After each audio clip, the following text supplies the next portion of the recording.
This is an overview of the Nez Perce War, or what is sometimes referred to as the last Indian Wars.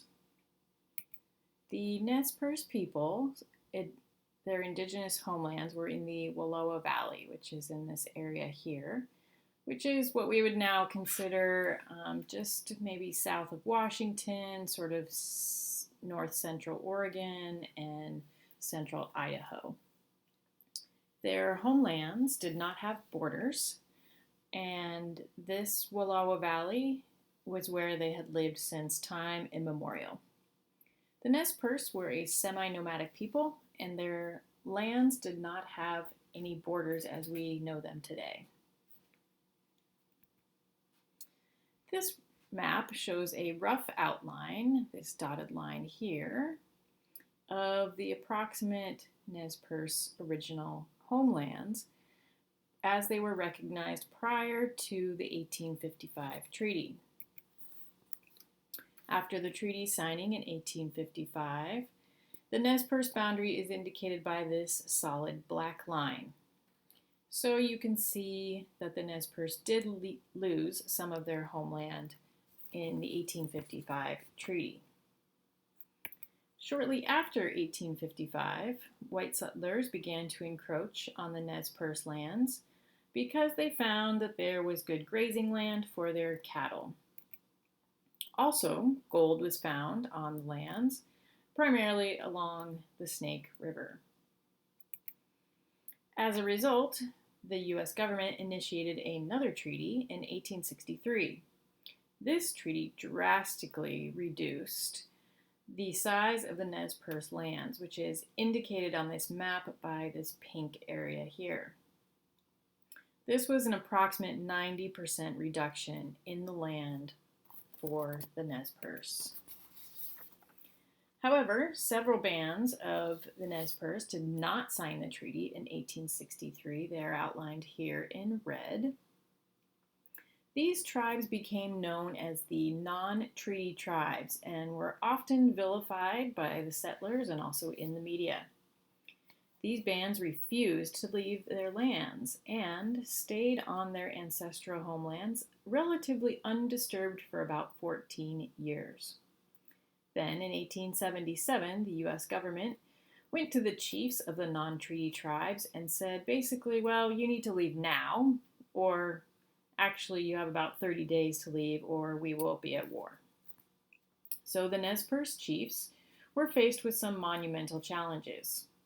This happened during the early summer, and because of the rivers running high, it was difficult to travel and move all of their possessions, horses, and cattle across the multiple rivers in the area.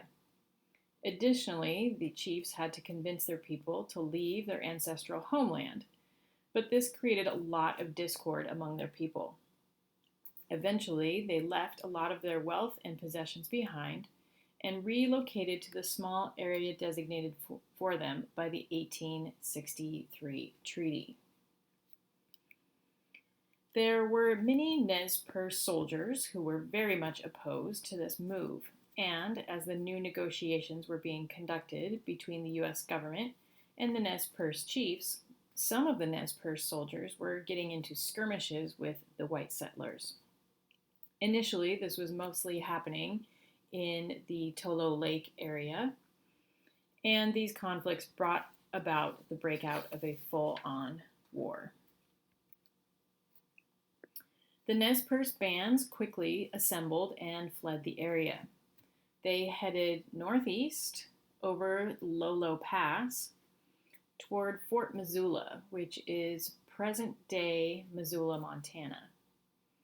The Lolo Pass is a steep mountain pass, and the Nez Perce people, which included women, children, and elderly, were carrying all of their worldly possessions.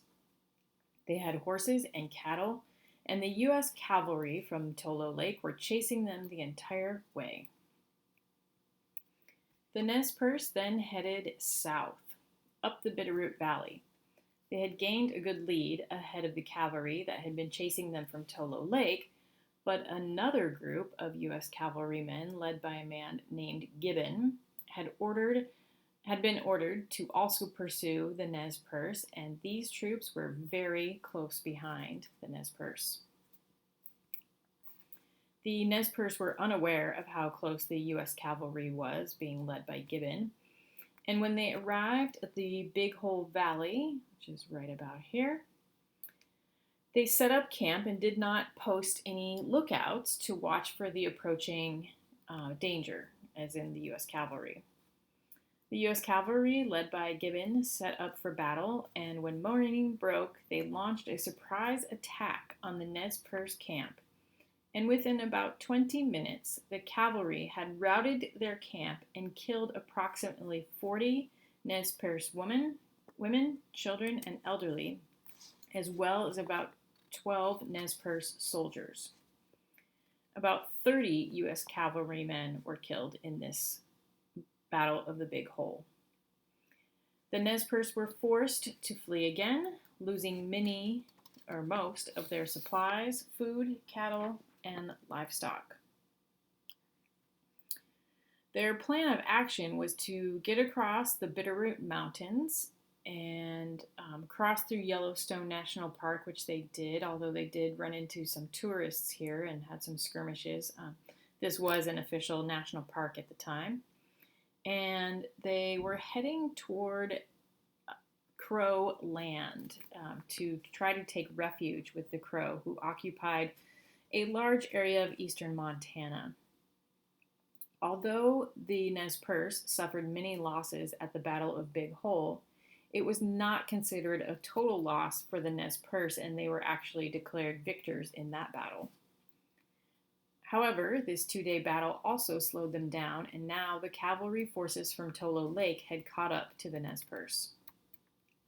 The Nez Perce moved quickly out of the Bitterroot Valley and, like I said, had some skirmishes on their way to the Crow lands.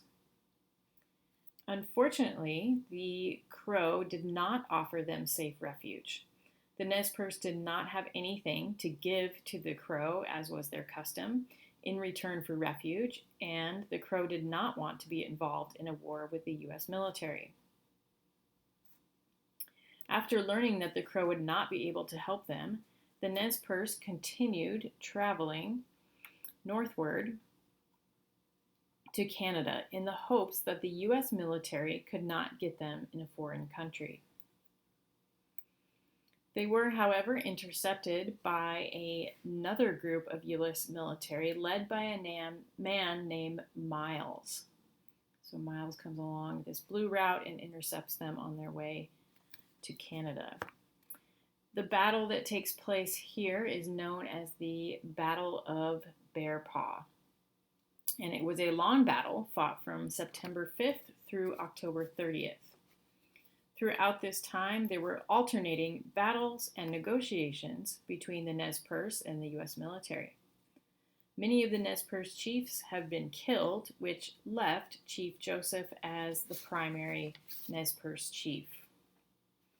A small number of Nez Perce were able to flee to Canada, but there seems to be no record of what happened to them afterward. So here's you see Whitebird's escape and Sitting Bull's camp in the Canadian border here. So they did make it. We just don't have much information about what happened to them after that. Chief Joseph did end up surrendering to the U.S. military and delivered a well-known speech in which he mourns for the losses of his people and declares, "I will fight no more forever." Chief Joseph and the remaining Nez Perce were not allowed to return to their homelands in the Wallowa Valley. They were exiled to reservations in the eastern United States. Later in his life, Chief Joseph was allowed to return to the Pacific Northwest and live out the remainder of his life on the Colville Reservation, which is located in northwest Washington. He was never allowed to return to his homelands in the Wallowa Valley because the U.S. government saw him as a threat. Thank you for engaging in this overview of the Nez Perce Wars.